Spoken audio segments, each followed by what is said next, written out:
Hola, soy Albert García Rigol, estudiante de la asignatura de Filosofía y Literatura, y en el siguiente vídeo realizaré una pequeña reflexión en torno al conjunto de poemas El guardador de rebaños, del heterónimo pesoniano Alberto Cairo. La reflexión irá atada a dos de los temas que hemos tratado en la asignatura. Primero, el conflicto entre lo abstracto y lo concreto, expuesto en la dialéctica negativa de Theodor Adorno, y segundo, la fuerza subversiva del naturwriting en nuestra relación con la naturaleza. Bien, empezaré con una breve explicación de la dialéctica negativa.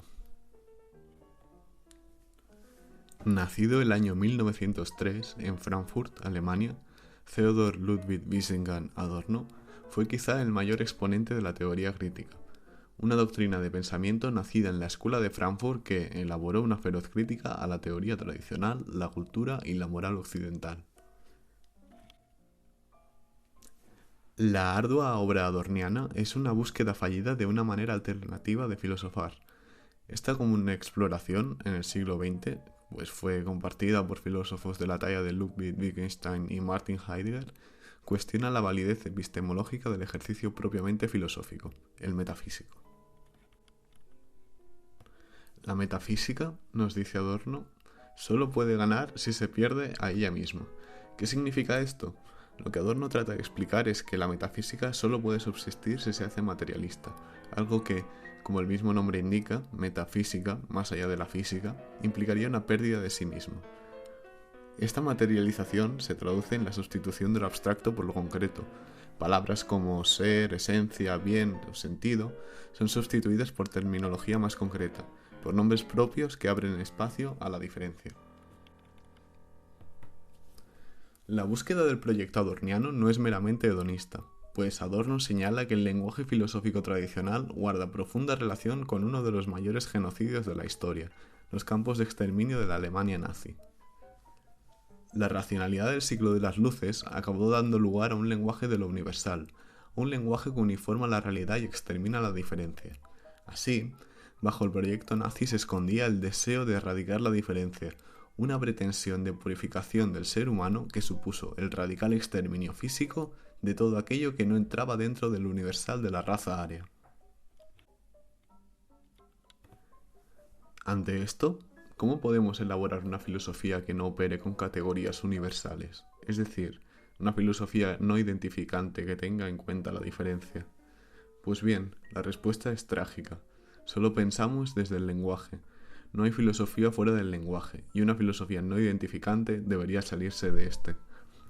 Esta aporía es el motor de la dialéctica negativa, una continua búsqueda imposible de un pensamiento que respete la singularidad. La dialéctica negativa, pues, es un sistema antisistema, una filosofía de la experiencia que se mueve desde la contradicción de pensar lo concreto desde lo universal, el lenguaje. Adorno busca que el concepto pueda trascender el concepto, es decir, busca abrir la puerta a un filosofar que permita ir más allá de los conceptos a través de los conceptos mismos. El gran problema es quizá el aferramiento al discurso filosófico.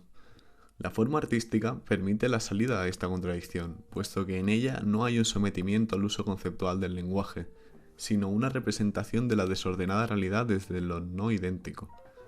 No obstante, la descripción artística no deja de ser una representación de la realidad a la que se le siguen escapando cosas.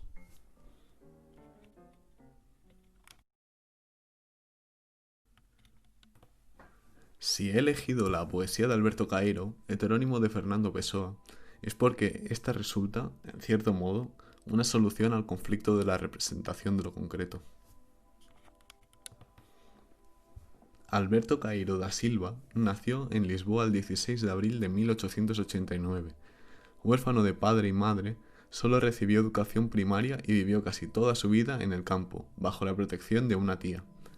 Al haber vivido casi toda su vida en el campo, solo hizo educación primaria. Esto se hace notar en la simplicidad de su poesía, la cual no necesita de oscurantismos para adentrarse en una gran complejidad filosófica. Son atribuidos a Alberto Cairo tres conjuntos de poemas: El guardador de rebaños, el que aquí trataremos, El pastor amoroso y poemas inconjuntos. A excepción de la etapa de enfermedad, en la que encontramos el pastor amoroso, todos sus poemas evidencian un rechazo del pensamiento, un cuestionamiento de las verdades y una defensa del ver lúcido, no contaminado por la metafísica. Ejemplo de ello es el poema 24 del guardador de rebaños. Lo que vemos de las cosas son las cosas, porque ¿veríamos una cosa si hubiera otra? Porque es que ver y oír sería engañarnos, si ver y oír son ver y oír. Lo esencial es saber ver sin estar pensando, saber ver cuando se ve, y ni pensar cuando se ve, ni ver cuando se piensa. Por eso, tristes de nosotros que traemos el alma vestida.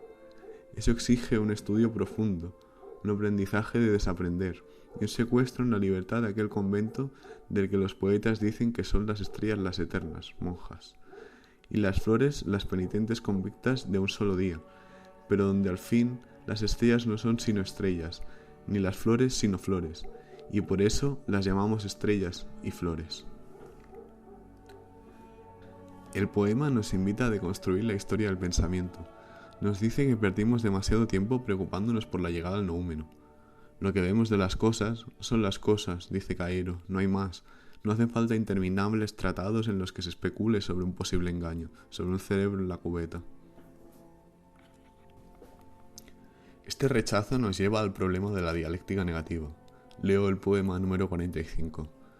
Una ringlera de árboles allá lejos, allá por la ladera. Pero, ¿qué es una ringlera de árboles? Hay solo árboles. Ringlera y el plural de árboles no son cosas, son nombres.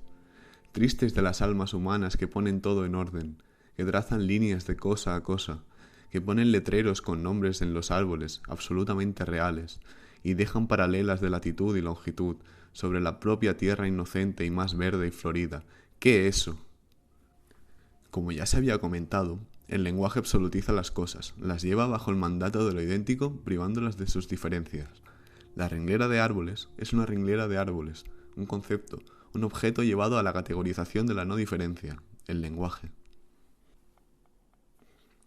El hecho es que los humanos hemos colonizado la naturaleza, la hemos comprendido a nuestra medida, bajo el canon del hombre como medida de todas las cosas. Leo parte del poema 27.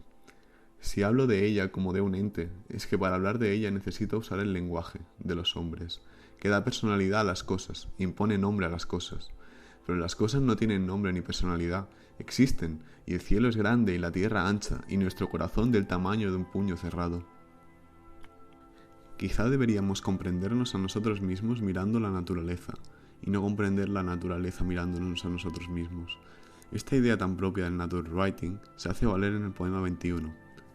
Si yo pudiera trinchar toda la tierra y sentirla en el paladar, sería más feliz un instante, pero no siempre quiero ser feliz.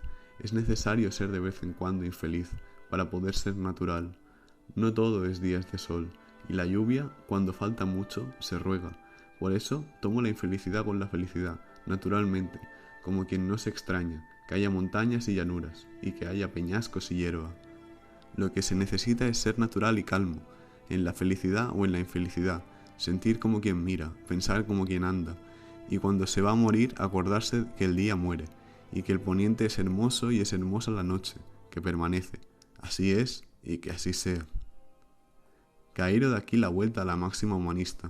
Las cosas ya no son a medida del hombre, sino a medida de la naturaleza. Pretender vivir constantemente feliz va contra la propia naturaleza, pues no todos los días son soleados, a veces también hay tormenta. Del mismo modo, asimilar la muerte es ver la puesta de sol, ver que el mundo oscurece y nosotros también. Esta recomprensión de nuestra relación con la naturaleza también se hace notar en su oda a la intrascendencia. Leo el poema número 42. Pasó la diligencia por el camino y se fue, y el camino no quedó más hermoso ni más feo siquiera. Así es la actividad humana a lo ancho del mundo. Nada sacamos y nada ponemos. Pasamos y olvidamos, y el sol es siempre puntual todos los días. Para reparar nuestra tóxica relación con la naturaleza, primero deberíamos cuestionarnos el ideal de progreso. Adorno ya advirtió, bajo el ideal de progreso que motorizó la Ilustración se encuentra un yo impositivo, un yo capaz de la barbarie. Es por esto que conviene repensar hacia dónde nos dirigimos, dejar de pensar en vertical, en aplastamiento, y empezar a pensar en horizontal, en convivencia. Ahora bien, aun después de todo lo comentado, seguimos sin salir de la contradicción, pues Pessoa, Alberto Caeiro, sigue hablándonos, sigue inmerso en el lenguaje. Caeiro es consciente de ello. Él sabe que escribir va en contra de lo que él escribe, puesto que, como él mismo nos dice, el no pensar, la no categorización de las cosas, el rechazo a la metafísica, solo se solventan desde afuera del lenguaje. Por ello, el poeta sale al paso diciéndonos que su poesía no es más que una herramienta para aquellos que aún no se han podido liberar. Leo el poema número 31. Si hago a veces que las flores sonrían, y si dijera que los ríos cantan, no es porque crea que hay sonrisas en las flores y cánticos en el correr de los ríos. Es porque hago así mejor sentir a los hombres falsos, la existencia verdaderamente real de las flores y los ríos. Porque escribo para que ellos me lean, me sacrifico, a veces, a su estupidez de sentidos. No estoy de acuerdo conmigo, pero me absuelvo, porque solo hay esa cosa seria, un intérprete de la naturaleza, porque hay hombres que no notan su lenguaje, porque ella no es ningún lenguaje. El poema nos confirma este curioso uso instrumental que hace Caeiro de la poesía. Él la piensa como una mentira que puede ayudar a que aquellos que aún siguen en un mundo falaz, el del lenguaje, puedan salirse de él.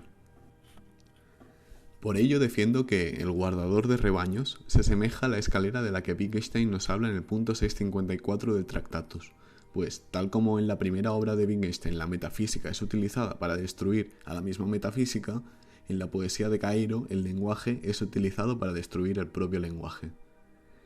El título de la exposición, Poesía terminal como abertura a la naturaleza, cobra sentido aquí, ya que la poesía de Alberto Caeiro es una poesía que debe acabar desapareciendo para resultar fructífera.